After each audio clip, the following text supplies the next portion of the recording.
Hello everyone, my name is Surina and welcome back to my channel. I am back with part 2 of what is my decision making, what I'm doing with my life next series. So if you haven't watched part 1, I would suggest watching that first. And if you have, then welcome back. Before I start, I want to introduce the sponsors of this video, Skillshare. They are an incredible online learning platform where you can learn all sorts of new skills, and I'll talk about them more later in this video. So I'm on my breast surgery job. I'm really enjoying it. I'm thinking I should probably start training soon and thinking about what I should be doing next year. The surgical training program seems a lot more accessible for me back in the UK, and of course all my family and friends are there too, so I am being slowly pulled back in the direction of home until I had this conversation with my registrar. So my registrar is a fellow Brit who came to Australia at a similar time in his career to me, and he is the first British doctor I've met who's actually managed to get onto a surgical training program here, and in fact he's pretty senior now and almost a consultant. He walked into my clinic room at the end of a clinic at work and we just got chatting, and he was asking me what I was doing next year. I gave him my usual spiel of not really sure, and told him that I wanted to go down surgical training, but it seemed like a pretty impenetrable system for me here in Australia, given how much networking you had to do. My reg openly told me that yes, it can be tough, but he did not regret it at all. His quality of life was exponentially better here compared to what it was in the UK. He was making really good money. He was on the property ladder within no time.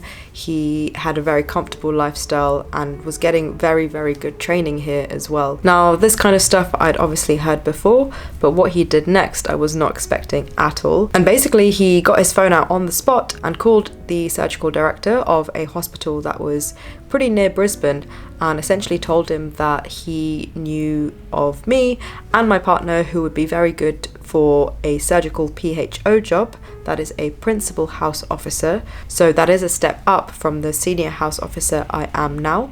It doesn't mean that you're on the training program, but it's the kind of job that you take on more responsibility, you get more exposure, and it's the kind of job you do to make contacts with the consultants you need to then propel you onto an actual surgical training program. My registrar told me that the job that he was recommending me for was the exact job where he managed to get tons and tons of experience, because it was a slightly smaller hospital, not a big tertiary centre like the one I was working in now.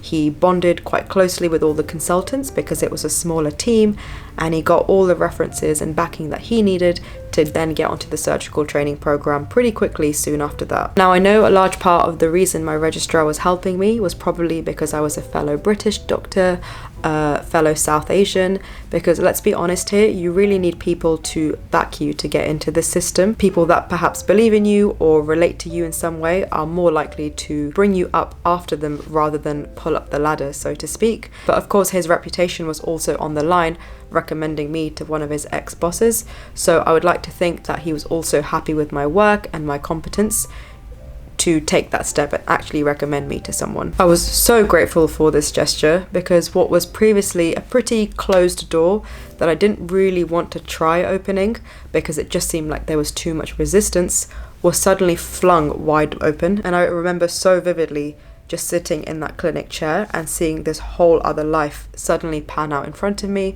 a life that would include doing a job like this, getting the references, getting on the training program, working up the ladder, and actually having a feasible career work out for me. And like I said, I was very grateful, but so much more confused. What followed in those next few days were lots of long FaceTime calls with my family back home, lots of long chats in the evenings with my partner, and him talking to his family too about what a future in Australia would look like for us, because this was the first time we seriously started considering it. Although the system here does have its flaws, it's not all perfect, and I find the work culture very problematic, financially and lifestyle wise, it was an absolute no-brainer that it was a better life here compared to back in the UK. Speaking to my family was really useful because talking it out loud made me realize that actually I wasn't willing to live my whole life so far away from them, and they were pretty frank with me as well, saying that they weren't really in a position to move all the way to the other side of the world, which was totally understandable. When I was talking to my mum about the amazing life my registrar had painted of living out here,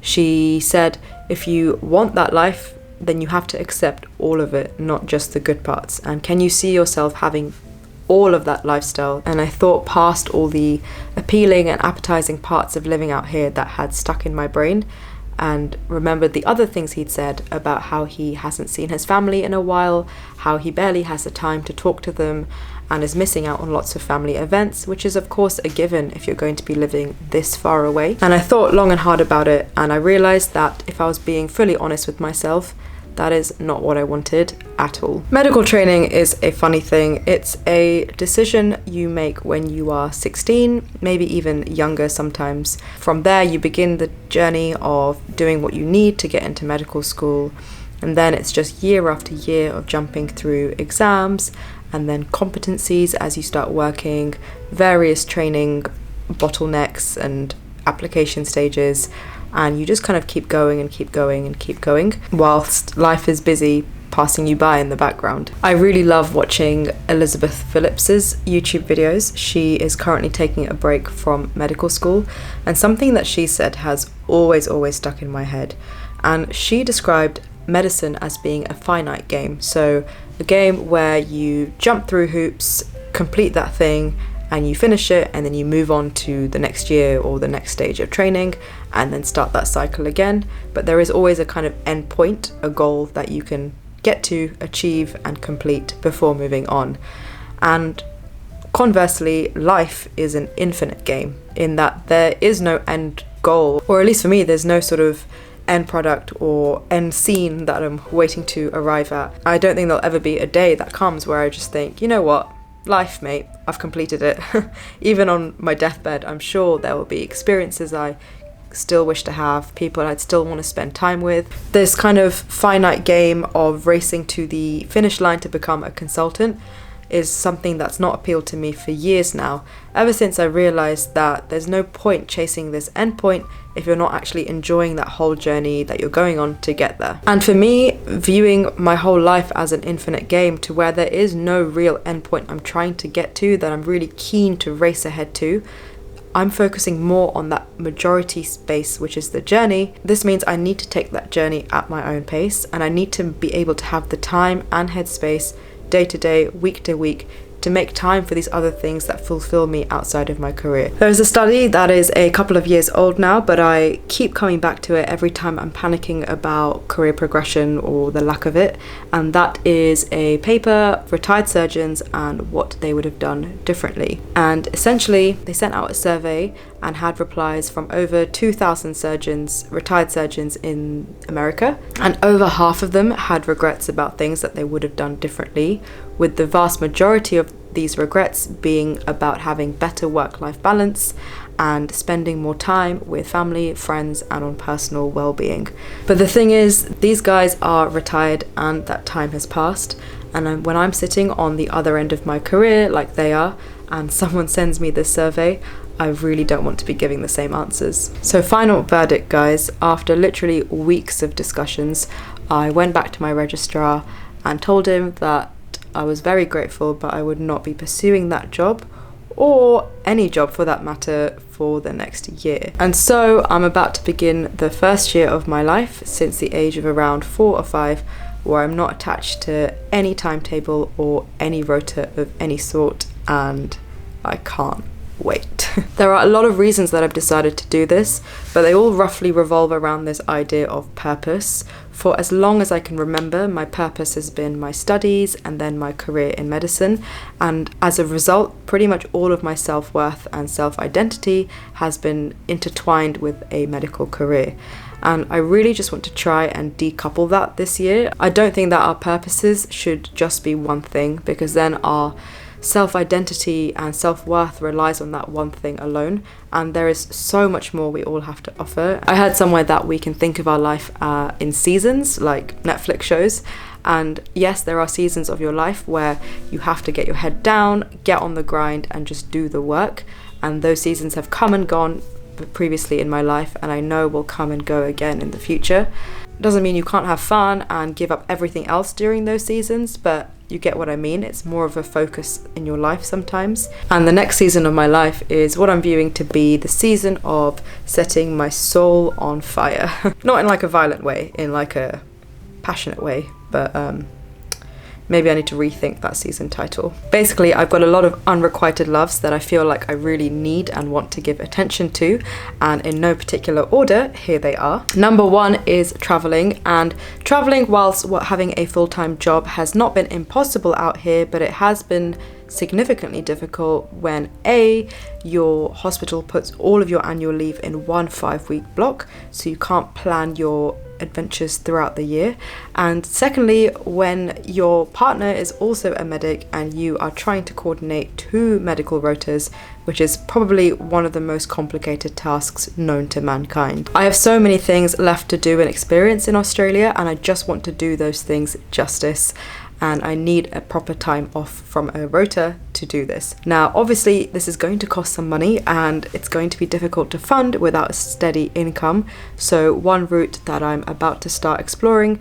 is to try and do short-term locum jobs around the country, which will not only pay really well and fund this expensive habit of mine, but also allow me to travel around the country in a more working holiday kind of manner. I don't really know how I'm achieving this right now, but watch this space. I'm sure I'll do a video about it when I figure it out. Number 2 is for creativity, and this is a really big one for me. I feel like starting my YouTube channel has opened up this whole Pandora box of the urge to create even more. It's very, very addictive. There's a lot of things that I've been putting on the back burner. Even with this YouTube channel, it is super time consuming, and I just don't think I'm doing it justice in terms of consistency and leveling up my editing skills in a way that I want to. Travel photography and videography is a big thing that I've wanted to explore for years, and I've been doing, little vlogs here and there that have not made it to the internet really. On that note, I really want to get better at creating travel content in a broader sense as well. I have got multiple Word documents, Excel documents, Apple Notes of various travel itineraries, and I would love to put them all in an online travel blog on my website, which is something I've wanted to do for I think about a decade now, but I've just never had the mental space to prioritize it. That's a lot of skills in there that I want to teach myself this year, and I cannot think of a better platform to turn to than the sponsors of this video, Skillshare. Skillshare is an online learning platform where you can learn all sorts of creative skills from any one of their thousands of classes.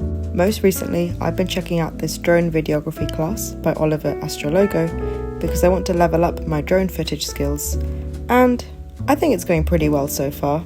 I'm also looking forward to checking out their classes on travel photography and website design to help me take my content game to the next level. I'm so excited to be working with Skillshare on this video because I'm a genuine learner on their platform, and you can be too because they've given me a link that will give you 1 month of Skillshare for completely free as long as you are one of the first 1,000 people to click on it.